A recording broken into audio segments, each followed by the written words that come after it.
Uno de los temas más recurrentes cuando imparto formaciones o consultorías de comunicación es qué hacer con nuestro cuerpo cuando estamos nerviosos o nerviosas. Lo primero que tengo que decirte es que tranquilidad. La mayoría de las veces desde fuera no se nota. No estamos tan rojos como pensamos que estamos, no nos tiembla tanto todo como pensamos que nos tiembla. Y esos nervios muchas veces no se transmiten al espectador. A mí misma me pasa que hay ocasiones en las que he estado muy nerviosa y que al terminar varios asistentes se acercaron a mí y me dijeron: es que sobre todo me llamó la atención lo tranquila que estabas y lo segura que se te veía en el escenario. Y yo, ¿what? Así que de verdad, tranquilo, tranquila, porque la mitad de todo ese nervio que sentimos va por dentro y desde fuera no se transmite. Si pensamos que se transmiten, es un círculo vicioso, cada vez nos ponemos más nerviosos, así que vamos a respirar con calma. Y te voy a dar ahora varios trucos y técnicas muy sencillos que puedes aplicar y que te pueden ser de gran ayuda para gestionar tu cuerpo y gestionar de paso esos nervios. El primero de ellos es el llamado objeto salvavidas. Esto simplemente es tener un objeto en la mano que nos dé seguridad, que nos haga sentirnos más tranquilos a la hora de gesticular y a la hora de poder agarrar algo. Tiene todo el sentido que cuando estamos de pie, sentados es un poquito más sencillo, pero cuando estamos de pie, como que no sabemos qué hacer con las manos, meterlas en los bolsillos o esconderlas detrás del cuerpo no es una buena opción por todo lo que transmite al público. Y cuando no sabemos cómo hacer, tener un papel o un bolígrafo nos puede ayudar mucho a sentir ese ancla, a sentirnos más seguros, ese salvavidas. Pero cuidado aquí, porque este truco del objeto salvavidas tiene sus inconvenientes y te los voy a explicar para que los puedas tener en cuenta y puedas evitarlos de forma muy sencilla. El primero de todos, si recorrimos a un bolígrafo, es cuidado con estos bolígrafos que tienen, porque si nos ponemos muy nerviosos podemos, sin darnos cuenta, empezar a hacer esto.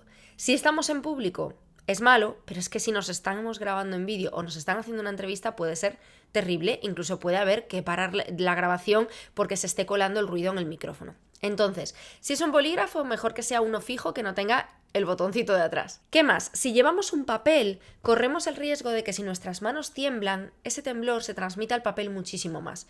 Y entonces sí que se note.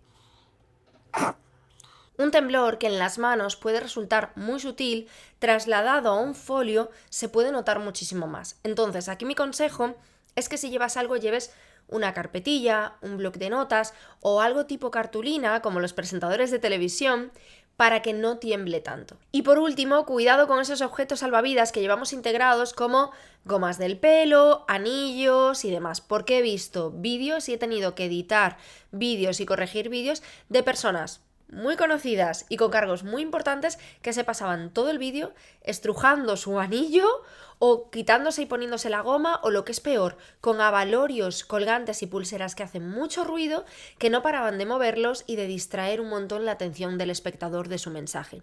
Entonces, objetos salvavidas sí, pero con estas precauciones. Hay una posición que nos ayuda mucho corporalmente para trabajar esa seguridad y esa presencia escénica que se perciba desde fuera. He escuchado a veces cómo en otros sitios le llaman la posición de estatua o el ejercicio de la estatua o la técnica de la estatua. A mí no me gusta llamarle así porque lo que nos viene a la mente cuando pensamos en estatua es rigidez, tensión, y es justo lo contrario a lo que queremos conseguir. Entonces yo, que siempre intento ponerle a mis técnicas y a mis herramientas nombres propios, le he llamado el ejercicio del árbol o de echar raíces, porque creo que es mucho más orgánico y ahora me vas a entender. Este ejercicio, esta técnica, consiste en anclar tus pies al suelo, en poner los pies separados más o menos como a la anchura de los hombros y no moverlos, para no empezar a hacer un balanceo o un paseíto totalmente que sea involuntario. Pero esto sucede de tronco hacia abajo, por eso a mí no me gusta llamarle estatua. Lo que quiero es que después la parte de arriba de tu cuerpo quede libre, como si fuera un árbol, es decir, como si fueran las ramas que tienen cierto movimiento, las ramas se mueven, pero no a lo loco, solo si hay mucho viento, se mueven un poquito, y las hojas y los frutos. Es decir, que a la vez que estamos enraizados en el suelo, podamos gesticular y podamos transmitir con la parte superior de nuestro cuerpo. Que no nos quedemos como una estatua. Por eso yo le doy ese otro nombre y por eso yo lo divido en esas dos partes. Parte inferior del cuerpo, echando raíces, que nos dan presencia y seguridad, y parte superior del cuerpo, dejándola un poquito más libre, un poquito más al viento, un poquito más enlazada con el aire y no tanto con la tierra, para poder transmitir y comunicar de forma clara y precisa nuestro mensaje. Y si hablamos precisamente de lo que os contaba antes, del movimiento inconsciente o involuntario frente al movimiento consciente y estratégico, es porque es muy importante que o nos movamos porque nosotros queremos que nuestro cuerpo se mueva, o mejor estemos quietos. Si no, el cuerpo lo que tiende es a caer en muletillas gestuales, en gestos que no son voluntarios, o en paseítos o en balanceos, y esto lo único que hace es distraer al espectador y comunicarle todo ese nervio que sentimos por dentro. Entonces, paso 1, si no sabemos controlarlo, la técnica del árbol. Si ya nos sentimos con un poquito más de soltura comunicativa y queremos dar el siguiente paso al siguiente nivel, lo que vamos a hacer es coreografiar nuestros movimientos, decidir en qué momentos de nuestro texto tiene sentido acercarnos al público, o mirar hacia atrás a la presentación, o ir a un lado y al otro si presentamos, por ejemplo, 2 variables. Vamos a presentar un tema que tiene la opción A y la opción B, pues explico la opción A de un lado, y cuando cambio a la opción B voy al otro lado, y cuando recapitulo al final me voy al centro. De esta forma, nuestro movimiento refuerza el mensaje en vez de distraer de él. Por otro lado, tenemos que tener muy en cuenta en qué posición estamos. No es lo mismo comunicar estando de pie, para lo que valen todos estos consejos, que comunicar desde un asiento.